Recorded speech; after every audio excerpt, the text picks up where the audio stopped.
Hello everybody and welcome to Gonzo 3D.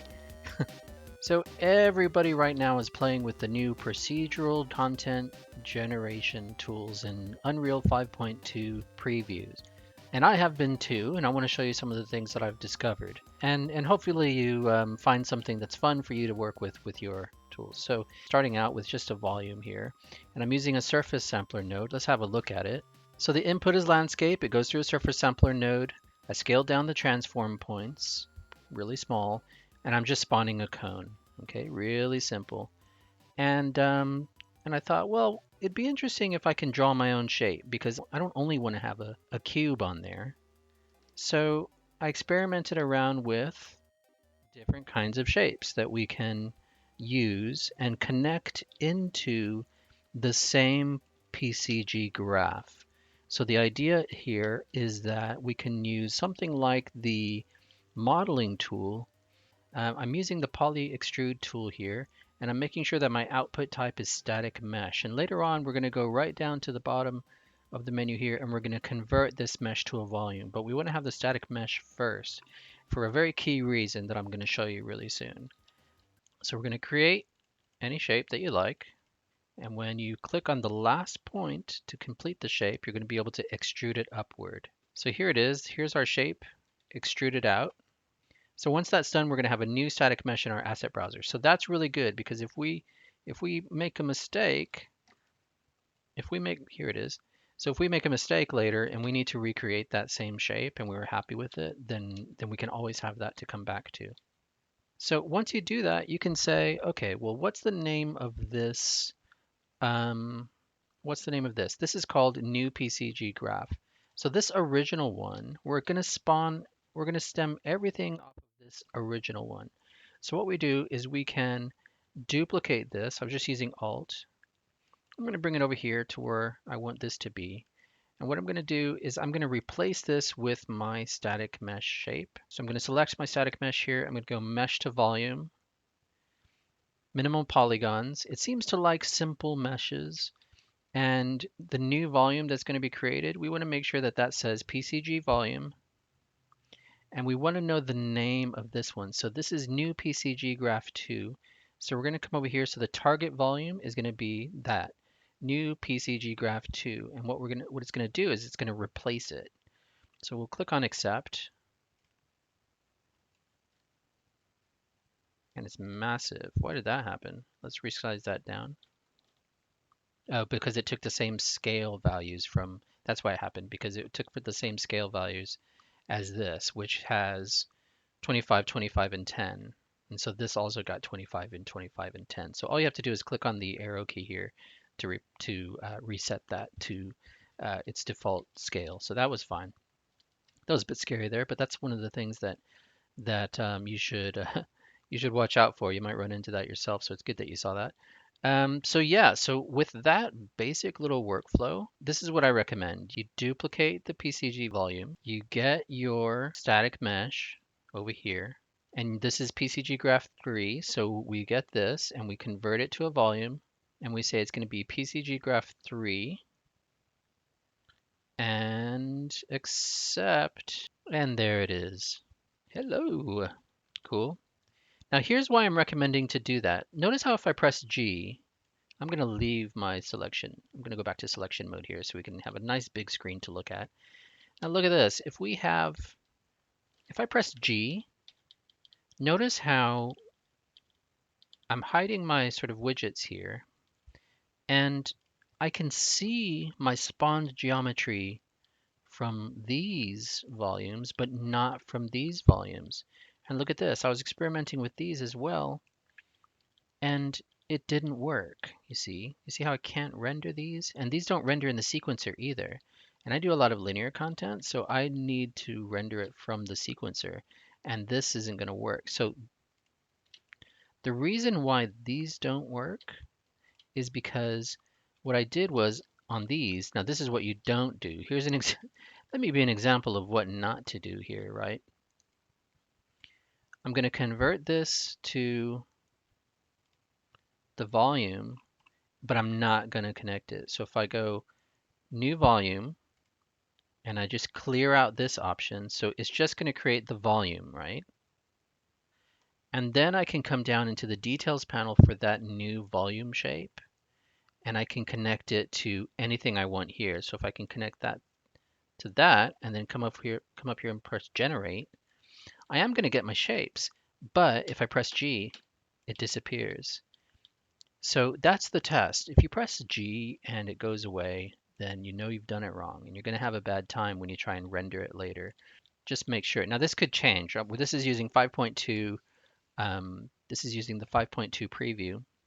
But let's have a look at something else we can do. Okay, so that last example was using a surface sampler node, but now let's have a look at the volume sampler node. Here's what it looks like. Super simple. The input is the volume. It's going into a volume sampler node. This is what my settings are for the voxel sizes, right? So inside of the volume, it's looking at voxels. So if I increase this, here we can see it over here. So now inside here, we can see that we have fewer voxels in the shape. So in here, I've basically made the voxel sizes too large. So if I reduce this again, so if I change my voxel size to a larger thing, that means fewer boxes inside of our shape and fewer points that will be generated inside of each shape. So I'm just going to set that to 200. So we can see with that set to a lower number, we can experiment with reducing the size of our voxel shape. We can resize our volume to only have the number of shapes that we want. So that's quite cool. That's something interesting that we can do there. I'm going to go back to 100 on this, just that way we have plenty to work with. Right, cool. So something else that I was experimenting with here is that I'm just using Alt to duplicate that, just like any other shape.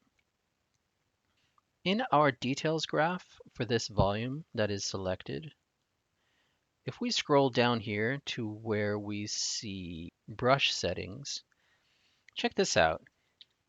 We have a number of different shapes that we can generate. So we can shape, the default is a cube brush, but we can have a cylinder brush. Ooh, we can have as many shapes on the cylinder as we want, which is really exciting. We can have triangles.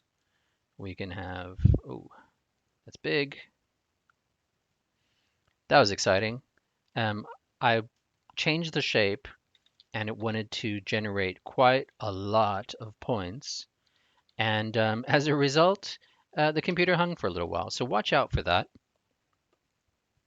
I'm going to, what can I do about that? I can just reduce the size of this. Let me reduce the size of this altogether. There we go. Cool. So if you turn on this hollow tag though, look at this. This is cool. We can set an inner radius and an outer radius. Isn't that interesting? So we can create interesting shapes here. That's really cool. Here's another example of a shape. We've got a brush setting of curved stairs.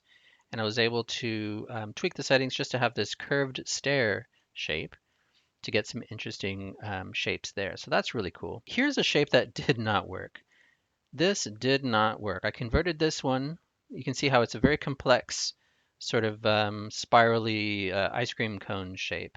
But it did not like this. The system really had a hard time with this and it crashed my computer a couple of times. So I do not recommend a complex shape like this.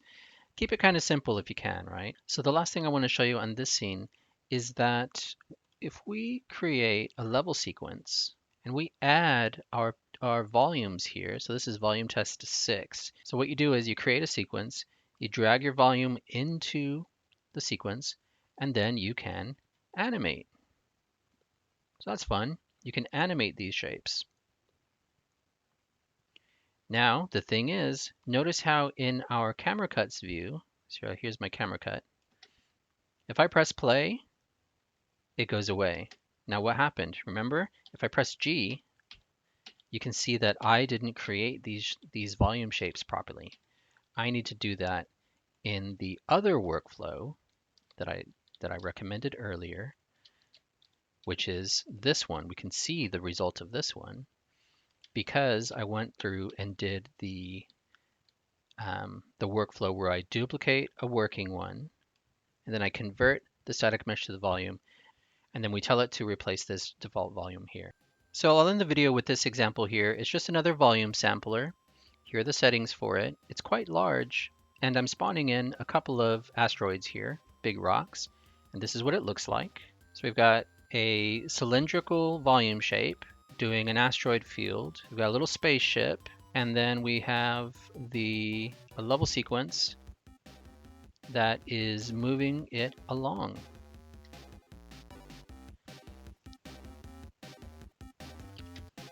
So thank you very much for watching. If you enjoyed this and if this seems useful to you and you want to see more stuff like this, let me know. Leave a comment down below.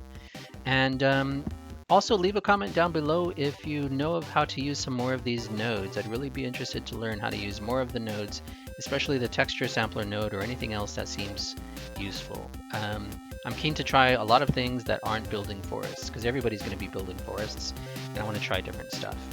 So thank you very much, and see you next time. Oh yeah, and please subscribe to this channel. If you want to see more, please subscribe. Leave a like and subscribe. Thanks.